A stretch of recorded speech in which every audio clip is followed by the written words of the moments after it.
naraguze maze kugura amezi 5 ashize uyu mukecuru afata Bimenyimana na waramugurisha bwa butaka.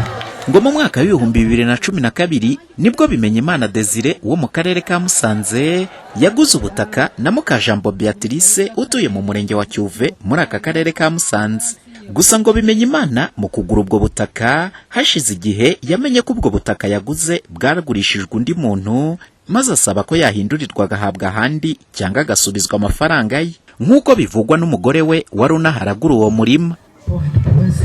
Umuntu udafite ubutaka bw'undi ari we wariganijwe bwa mbere baragurishije ubutaka bakamubwira yuko bwaguzwe n'undi akemera bakamuguranira ahandi bagasanga harimo impaka, ati iyo ahantu impaka simpashaka kugarura amafaranga yanjye, amafaranga bakayamugarurira. Ubuyobozi buti noneho mugende mukore subdivision, umugabo azabahindurize, waho umwana yagarura amafaranga hagumane, aho nyina afite hagumane. Kandi kubaza koko uwo mugabo arakoze iki? Mu gihe bari bategereje ibyo basabwe n'ubuyobozi, ngo nibwo Mukajambo Beatrice yagiye kubwira ubuyobozi bw'akarere ka Musanze ko Bimenyimana yamubuze ngo yiyandikuzweho ubutaka bwe, ari nabwo ubuyobozi bw'akarere ka Musanze bwahise bwandika ibaruwa busaba ko uyu mugabo yatabwa muri yombi. Mu nyandiko mfite hano ngaratsinye muri akarere musaba Rubavu, munyohereza muri bura ya Rubavu, baransinyira banyohereza kuri polisi kubw'ubusabe bw'akarere, ndazifite impapuro hano, mwaransinyiye ko uyu muntu afatwa.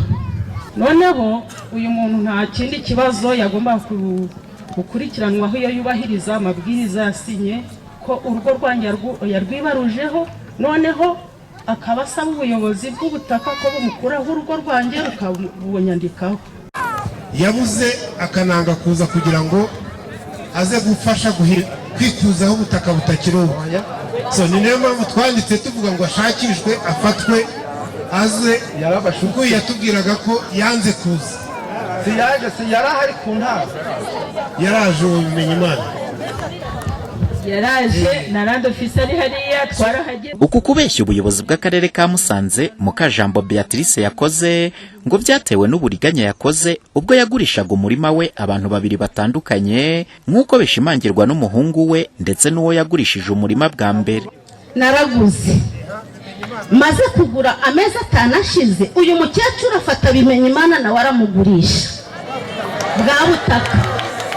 Sawi yari hano nabandi kubesha Sawi yabisobanura neza. Ubutaka yabubonye bigenze bite? Desire yakibonye bigenze bite? Mukecuru akagindima ahubwo akavuga ngo twibye ubupapuro tuja kububaruzaho neza si tumuha dute kandi atari umuryango wayoboye kibikibazo. Ariko icyari kirimo nuko mbere yarera havugwaga ko ataboneka, yari yarabuze.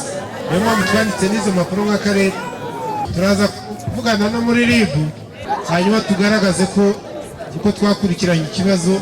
Ubwo twakoraga iyi nkuru, Bimenyimana Desire yari amaze iminsi 12 afitwe n'ubugenzacyaha. Gusa ubuyobozi bw'akarere ka Musanze ngo bukimara kumva ukuri bugiye gusaba urwego rw'igihugu rw'ubugenzacyaha RIB ngo harebwe uko yarekurwa. Umuhoza Honore, Flash TV, mu karere ka Musanze mu majyaruguru y'u Rwanda.